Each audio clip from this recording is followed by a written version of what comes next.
Vamos a continuar con otro tema de la endocrinología, que es la patología del metabolismo del calcio. Tenéis que tener mucho cuidado porque de verdad este es uno de los temas más complejos de la endocrinología y en los que la fisiología es absolutamente fundamental. Vamos a comenzar recordando brevemente la fisiología del metabolismo fosfocálcico. Fijaos en esta figura. Es absolutamente fundamental que conozcáis las acciones tanto de la PTH, de la paratormona, como de la vitamina D sobre el hueso, el intestino y el riñón. A nivel del hueso, tanto la PTH como la vitamina D actúan de la misma forma, es decir, aumentan, estimulan la resorción ósea. ¿Qué sucede en el intestino?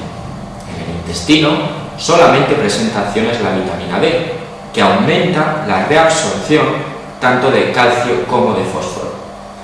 La PTH no presenta acciones directas sobre el intestino, pero fijaos cómo estimula la síntesis de calcitriol a nivel renal.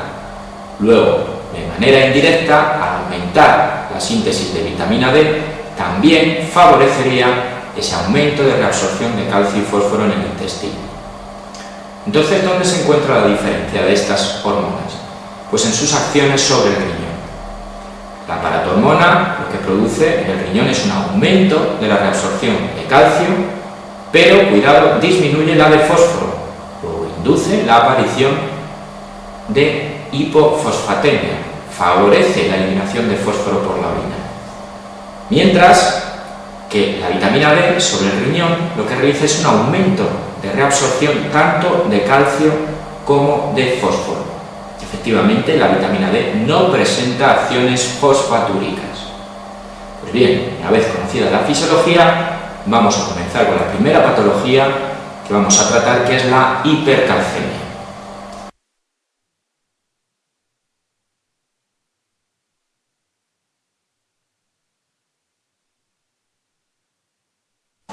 Y para comenzar con esta patología vamos a analizar un caso clínico. Fijaos. Una paciente de 65 años refiere molestias abdominales poco precisas, como pirosis, debilidad muscular proximal, hipertensión arterial y depresión.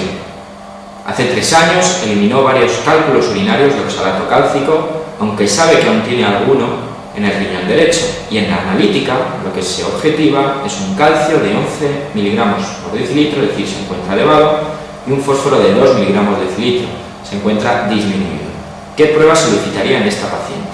Si habéis comprendido la fisiología, ante un paciente que presenta cifras elevadas de calcio, pero bajas de fósforo, lo que debo sospechar en primer lugar es la existencia de un hiperparatiroidismo primario. Luego, la respuesta correcta en este caso sería la opción 2. Se debería determinar la concentración sérica de PTH.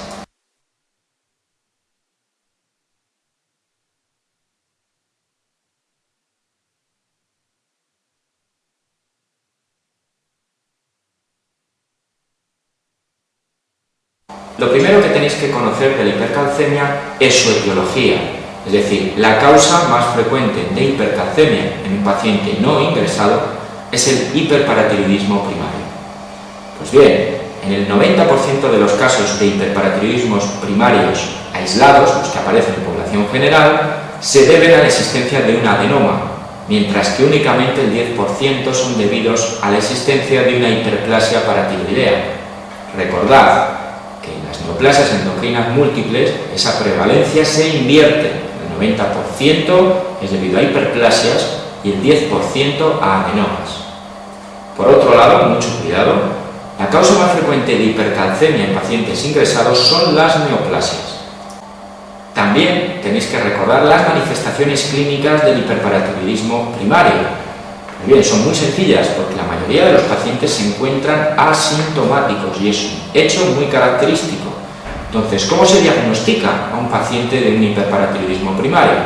Generalmente suele realizarse mediante un análisis de rutina en el que el paciente, encontrándose bien asintomático, presenta unas cifras de calcio elevadas y disminuidas de fósforo, por lo que se solicita la paratormona y se objetivan los niveles elevados.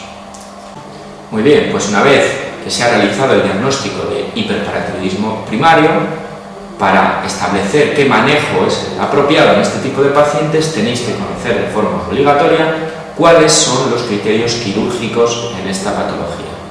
Observad la siguiente tabla. Lo más importante es la edad.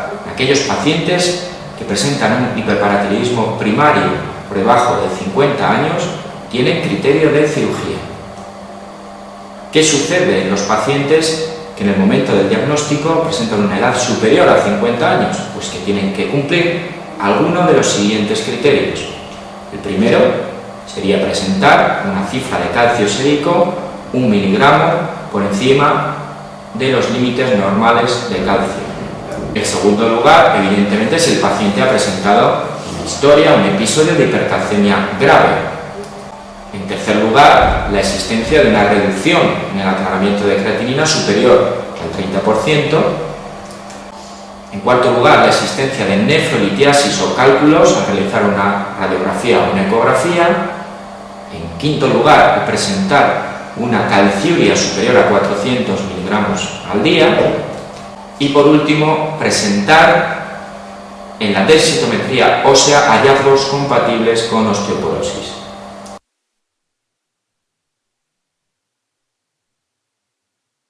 Entonces, ¿cómo se debe enfocar los casos clínicos de hipercalcemia?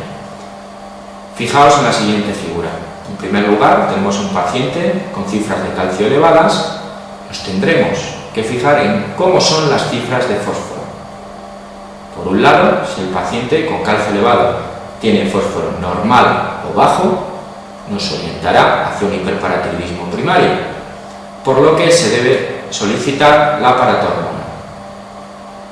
Tenemos la posibilidad de que la paratormona resulte elevada, con lo que el diagnóstico más probable será el de hiperparatiroidismo primario, pero que sepáis que también puede producirlo la administración de litio y una enfermedad bastante infrecuente como es la hipercalcemia hipocalciúrica familiar.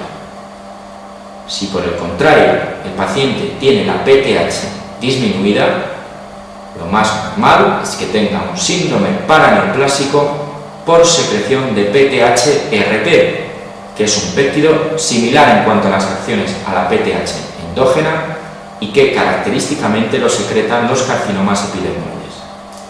Si por el contrario el paciente que tiene el calcio elevado presenta un fósforo normal o elevado, nos orientará hacia una patología de la vitamina D, con lo que será lo que tendré que solicitar a continuación. Si yo solicito la vitamina D y resulta elevada, la causa más frecuente será una intoxicación por vitamina D, o bien enfermedades granulomatosas o los linfomas.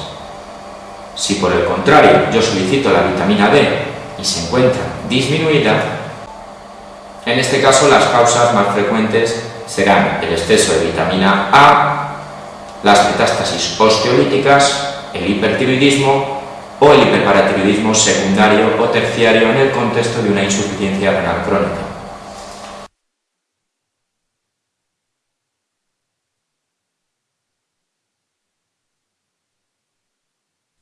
Por último, para finalizar con el tema de la hipercalcemia, tenéis que conocer a la perfección cómo se realiza el tratamiento médico de esta patología. Observad la siguiente tabla.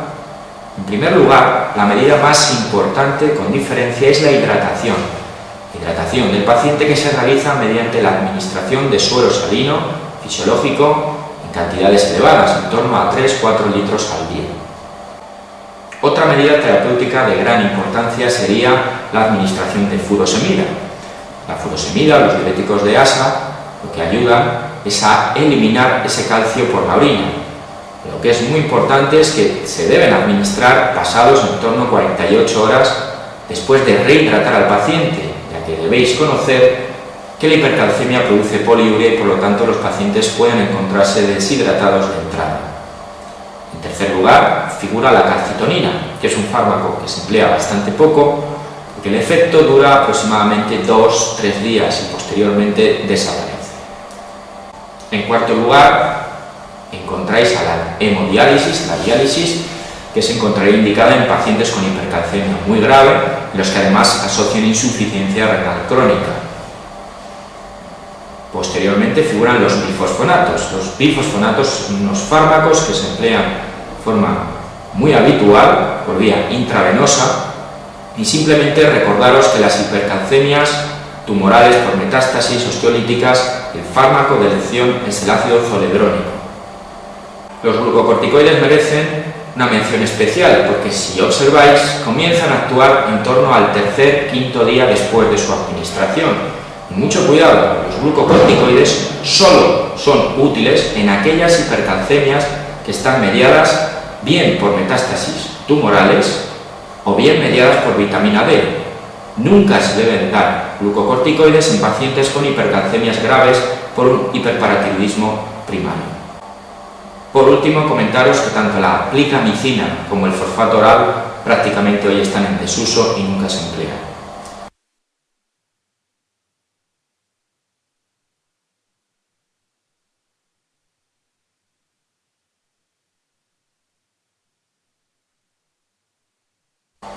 Para finalizar con este tema, vamos a realizar el siguiente caso clínico. Una mujer de 46 años acude a urgencias por un cuadro de un síndrome confusional agudo.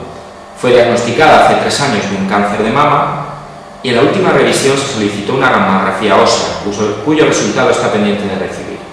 El cuadro clínico más probable en este caso y el tratamiento adecuado será, fijaos bien en las opciones, que aquí podrían existir dudas con 2 respuestas. Respuesta correcta es la opción 1, que dice hipercalcemia tumoral por metástasis ósea, y lo que habría que realizar es hidratación con sorosalino, furosemida y glucocorticoides. Y observad la respuesta 4, que dice metástasis cerebrales del carcinoma de mama, y el tratamiento oportuno sería administrar glucocorticoides y manitol. Os puede generar dudas, pero cuidado, porque por el simple hecho del antecedente que han solicitado una gamografía ósea, sugiere la posibilidad de que la paciente tenga metástasis óseas. Y las metástasis óseas también son responsables, evidentemente, de hipercalcemia, con lo que ese antecedente es suficiente para que la respuesta correcta sea la 1.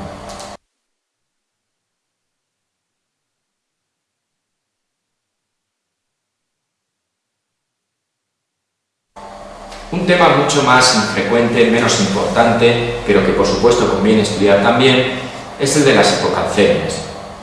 En cuanto a la etiología de las hipocalcemias, la causa más frecuente, con mucha diferencia, es el hipoparatiroidismo posquirúrgico.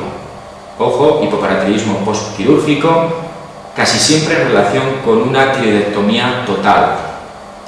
Sin lugar a dudas, lo más importante de las hipocalcemias es el diagnóstico diferencial, y para ello vamos a ayudarnos de la siguiente figura. Observad, cuando nos encontramos con un paciente que presenta unas cifras disminuidas de calcio, exactamente igual que sucedía con la hipercalcemia, en lo que nos tenemos que fijar es en la cifra de fósforo. Pues bien, si la cifra de fósforo se encuentra normal o en el límite bajo de la normalidad o disminuida, conociendo la fisiología hormonal, pues tendremos que solicitar la vitamina D, es decir, sospecharemos un déficit de vitamina D. Una vez que se ha confirmado ese déficit, pues simplemente tendremos que buscar posibles causas de déficit de vitamina D, sobre todo las relacionadas con malabsorción intestinal.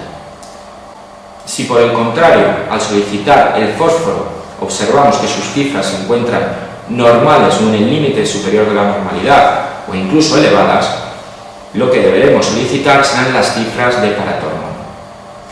Fijaos bien, porque si el paciente presenta unas cifras de PTH disminuidas, pues evidentemente lo que tendrá será un hipoparatiroidismo primario. Pero cuidado, porque en ocasiones estos pacientes con calcio disminuido y fósforo alto presentan cifras de PTH también elevadas. Eso puede deberse a un cuadro tremendamente infrecuente, que es el denominado pseudo-hipoparatiroidismo, o bien en fases iniciales de la insuficiencia renal crónica.